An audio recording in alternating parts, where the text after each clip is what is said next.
Hey, welcome back to the Ping Pong Flix Show. My name is Chris Wong. This is episode 533 of the Ping Pong Flix Show. Let's get into, it's not a DCEU film. It is a CW show.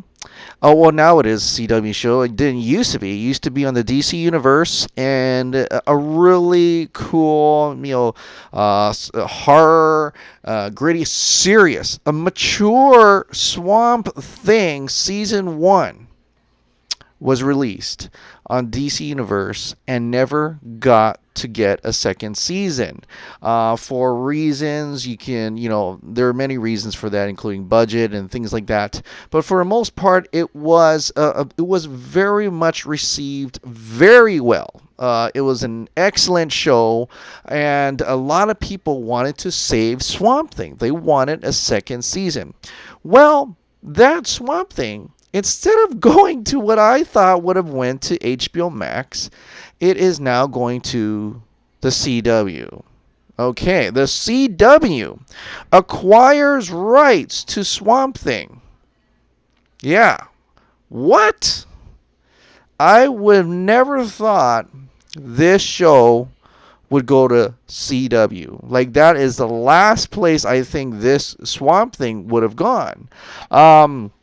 I'm kind of actually shocked by that, and I would have much rather have it on HBO Max, because that is a better platform for this type of show, right? I mean, this is no Arrow, this is no The Flash, this is no Legends, and it's Swamp Thing. I mean, I am kind of bewildered by this. In fact, James Wan had posted this up on his Instagram. He says, Swamp Thing Season 1 getting a run on CW. Here's your chance to check this out if you haven't already, and go show how much you love Swampy and want to see more of his adventures.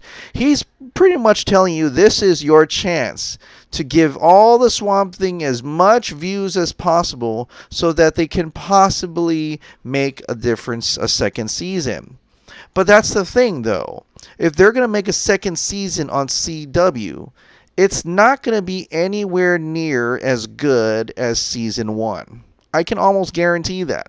This is a kind of a bummer. A big bummer for Swamp Thing fans, especially. If you wanted to see the same style and tone and the amount of, meat on Swamp Thing, it's not going to happen on CW, unfortunately. I don't think so anyway. I mean, unless you love the CW, then hey, kudos to you.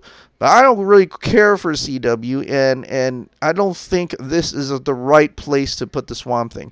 Hopefully they change their mind. Hopefully by the time HBO Max comes out and James Wan can work some magic and have Swamp Thing Season 2, Season 1, Season 2, 3, 4, whatever, on HBO Max to be, because it's it's allowed to have much mature content on there. So, for Swamp Thing fans, you'll have the season 1 is back. This may be your opportunity to give it a chance, but I'm just wondering that chance would lead to something much worse later on, especially when it's on the CW.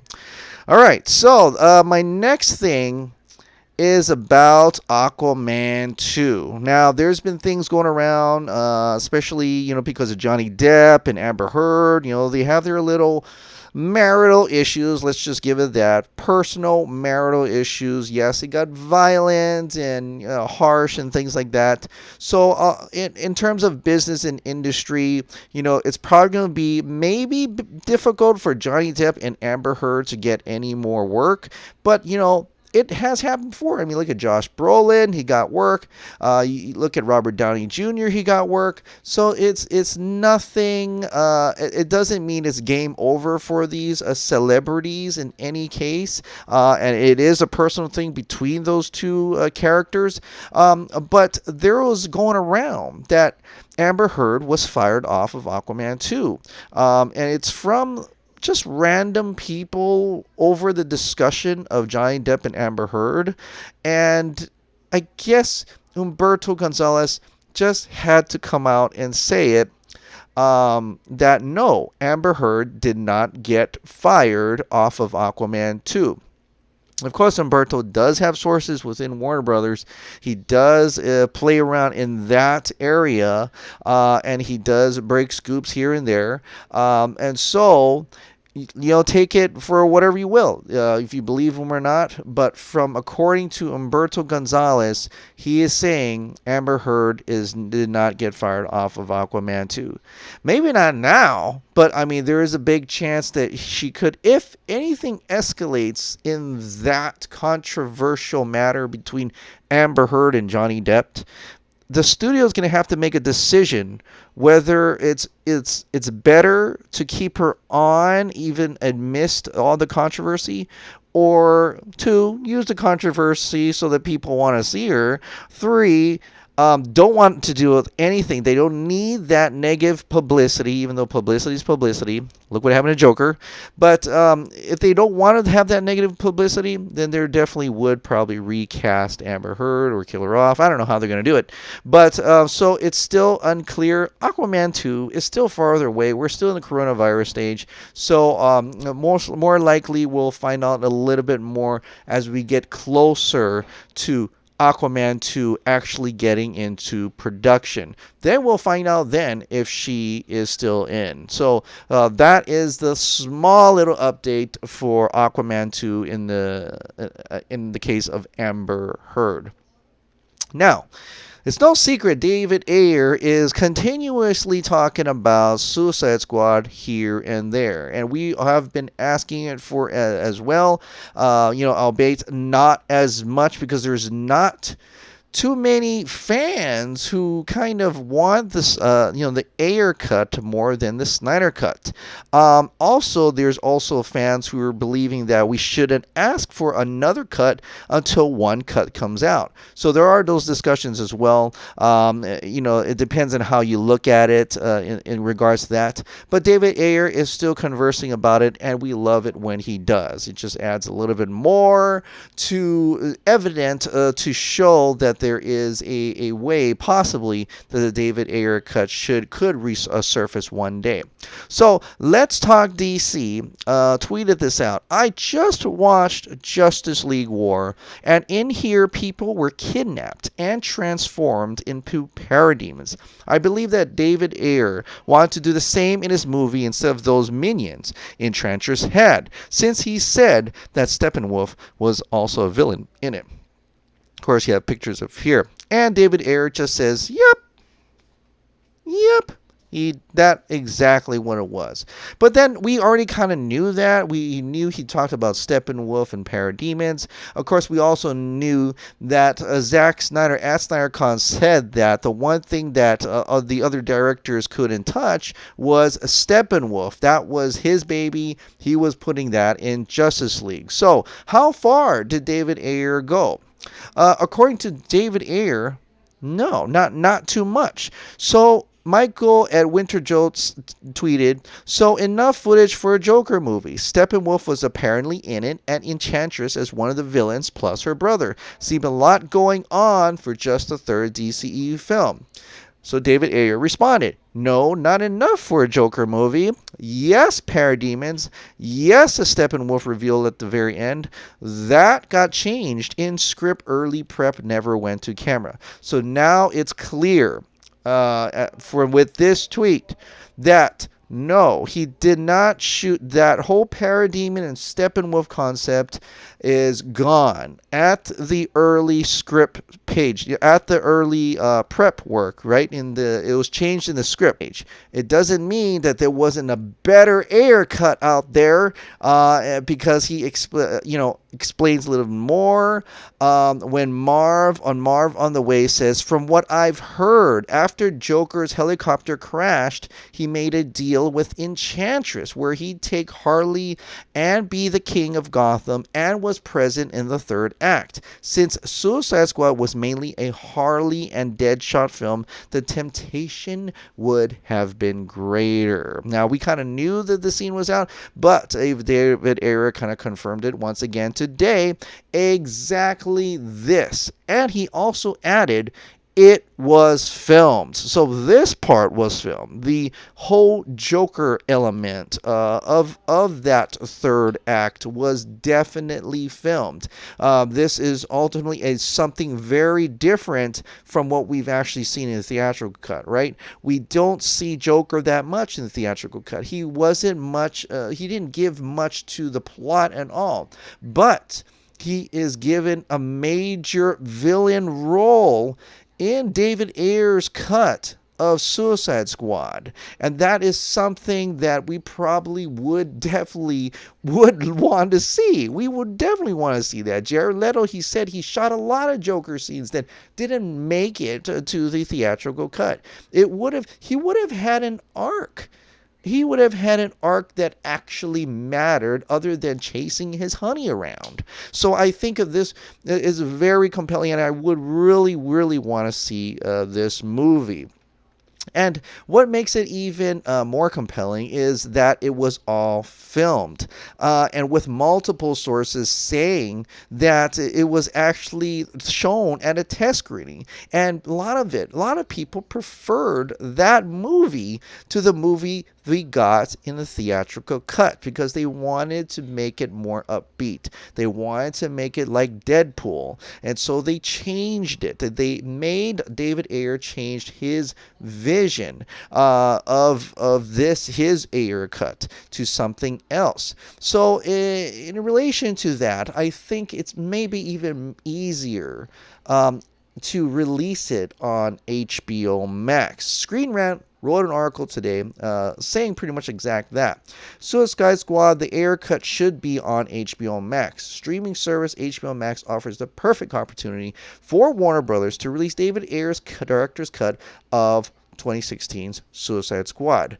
Now, David Ayer's original cut of Suicide Squad would be perfect for Warner Media streaming service HBO Max. While DC fans have been championing for the Justice League Snyder cut for some time now, the Ayer cut of Suicide Squad might be more likely to happen. The film had a lot of promise, so DC fans were disappointed when it was maligned upon release. Much like Justice League, however, there seems to be an alternate version of Suicide Squad that exists somewhere, and HBO Max is the ideal platform for it, right? So before the Snyder Cut was even a thing, Ayer had spoken out how Warner Brothers meddled with Suicide Squad. After Batman v Superman was met with lackluster reception, the studio had doubts over the darker tone the filmmaker was striving for with his team-up movie. This forced the film to change drastically at such a short notice, and the result was a mess. Though Suicide Squad did admittedly get a few things right, and I do rewatch it quite a bit, an extended cut was released on Blu-ray, but it was still far from Ayer's true version. Okay, since then, the filmmaker had used Twitter to divulge details about his original vision, much like Zack Snyder has done for Justice League, though there doesn't seem as much support for an Ayer cut. But with HBO Max set to launch, there's an argument to be made that now is as good a time as any for the film to finally debut as it was meant to in 2016. HBO Max needs original content to compete. HBO Max will be opening in an already crowded market. The streaming service wars are more heated than ever, especially with Disney Plus proving to be a success. Disney has a great incentive for audiences, original Star Wars and Marvel content, and a blah blah blah. I can read you this whole thing, but pretty much HBO Max needs original content to keep up with these shows. The Ayer cut of Suicide Squad would be new, exclusive, and something that fans would flock to HBO Max for. They need captivating content sooner than later, considering the trailers for Suicide Squad promised a completely different film from the one that fans received. There would be a lot of curiosity to see what Ayer's true vision looked like. The DCEU has an established fan base, and it's something like this that would help HBO Max compete against other streaming titans. Coronavirus is preventing new content from being made. HBO Max's launch is occurring during the coronavirus pandemic, which currently has most of the world housebound. So before I get more into that, it's pretty much just trying to say that because of the coronavirus, people can't shoot anything. Productions are being on hold. They can't film anything, right? So what do? Well, I think what they're trying to say is to go in your archives for things that have already filmed and start working on that content to put it on HBO Max, to put it on VOD. This is how it could be done. Like David Ayer said, it was filmed. It was filmed. They test screened it, for crying out loud. So David Ayer has talked at length about the Suicide Squad he wanted to make. And it sounds completely different from the one the fans got. The key difference is in the treatment of Jared Leto's Joker. While Suicide Squad's clown Prince of Crime wasn't well received, with Warner Bros. Rebooting the character again in Todd Phillips' Joker, Ayer has revealed that most of Leto's work hasn't been seen. In fact, Jared Leto even says that as well. The film was marketed to feature a lot of Joker, but his screen time was reduced massively in the final cut of the movie, with Ayer claiming there are hours of unused footage. The released version of Suicide Squad also cut Harley Quinn's arc. So once again, the marketing for the film showed the two were fairly interlinked, but they're mostly separate in Suicide Squad. So it's likely Quinn and Joker would have had a lot more to do with each other in Ayer's original story. There was also ties to Justice League in this version, as Enchantress was initially under the control of a mother box, but Suicide Squad suffered as a result of studio interference. Ayer has previously mentioned that his cut of film was finished and even shown its entirety, but execs wanted to change the tone, so the film was altered. He also divulged that his cut had less pop and more of the Squad's dysfunctional family dynamic. Okay, and so he kind of talks about how Justice League, that needs work on. So it's maybe even easier for Suicide Squad because it's done. On Twitter, Ayer revealed the copyright holder controls it. The media isn't in releasable form anyway. It only exists as an archived editorial files. It would be incredibly expensive to re-release and market. So while it may not be cut together like he's saying, the studio would only need a small amount of money to complete it, right? And we've already talked this at length, that Warner Max is putting in production budgets of up to $65 million. So it's probably less than that, saying that it's all been filmed. And even though he's saying it's not in a releasable form, people have seen it at test screenings. They've seen it and said that test screening, whether it's finished or unfinished, was better than the theatrical film.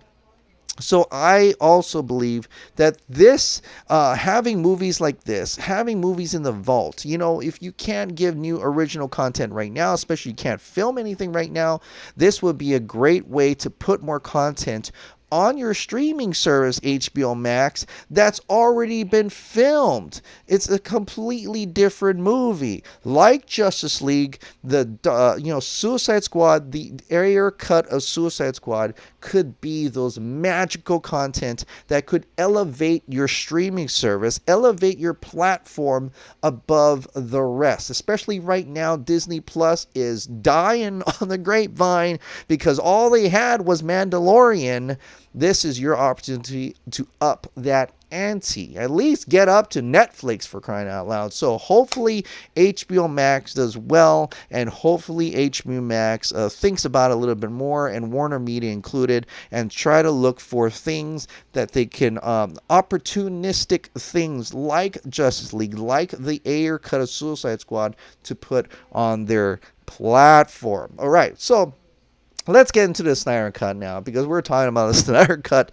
We had a Mother's Day, Mother Box Day event. It's done really well. I've seen a lot of love for the mothers of the DCEU. It also spread to Shazam and Aquaman as well. All well and good. And it was a nice, fun day for us to just recognize the mothers of the DCEU, including our own mothers, our own Marthas of the world, right? But we're continuing on because the main event is the HBO Max launch day.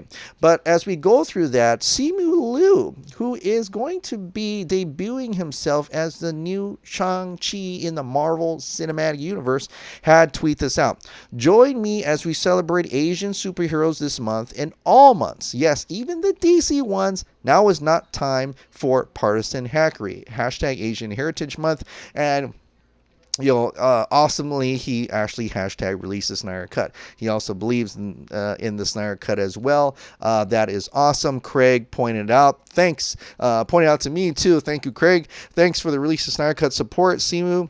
My wife and I love Kim's Convenience. Ryan Choi, the Atom, was taken out of Zack Snyder's Justice League by the studios. An Asian dude taken out. So I guess this does pretty much qualify for Asian Heritage Month. And now is not the time for partisan hackery. So thank you so much, Simu Lui, for supporting the Snyder Cut.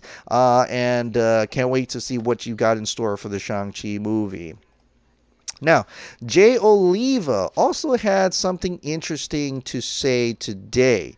This is actually a thread that started out in October of 2019, with Alexander Khan saying, Jay Oliva, now that the dream is dead, Batflick Forever, can you please share more notable details about Ben Affleck's script of Batman? Would you be willing to make it into the animated feature film with Ben and cast doing the voice and acting? Jay Oliva says, NDA. I cannot comment about any details about the project other than I was on it. And that personally, I loved working with Ben on it.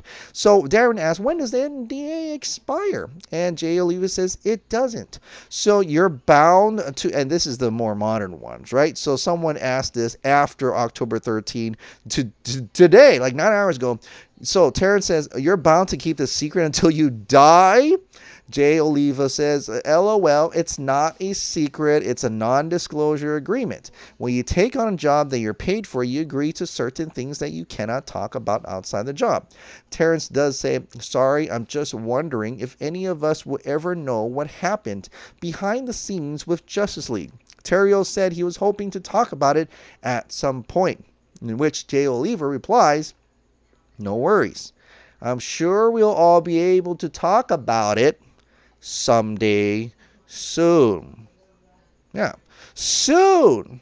It feels like forever, right? It does feel like forever. But the point, the fact that he either unbeknownst or known that he was going to put in someday soon gives me great hope that that is not like it will, won't come out ever. Right? Like he said in the earlier comments before in October 13, 2019, it says, when does the NDA expire? It doesn't. It never expires. But it seems like this kind of says, no worries. I'm sure we'll all be able to talk about it someday soon. As you know, October 13 was a month before the November events. Something has changed. I've been telling you this. Something has changed for the better. And it seems like Jay Oliva is saying today that someday soon we'll be able to talk about it.